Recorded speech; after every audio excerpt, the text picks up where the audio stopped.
In 2025, a lot of people are experiencing a lot of shakeup in their life, a lot of things that are changing, a lot of hecticness happening all at once.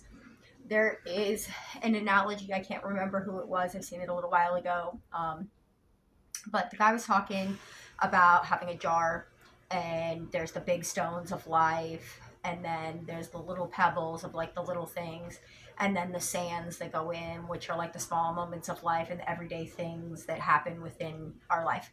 And that if you don't put them in the jar properly, they won't all fit. 2025, even if you have started shifting those things are happening at a rapid speed. So what's happening is those jars that are slightly off kilter, and they're not organized completely properly for everything to fit in, are getting essentially the lid put on it and them shaking really heavy so that gravity and physics do what physics do best, and everything sorts itself into its proper place.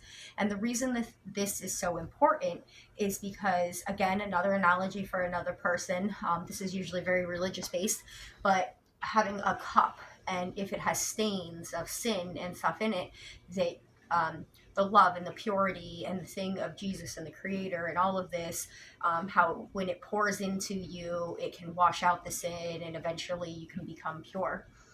What's happening right now is that basis needs to be very solid foundation for the cup to be put on it.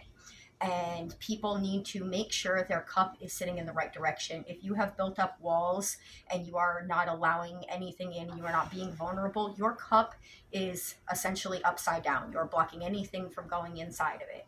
Whether it be clean or dirty, you are essentially blocking anything that can go in.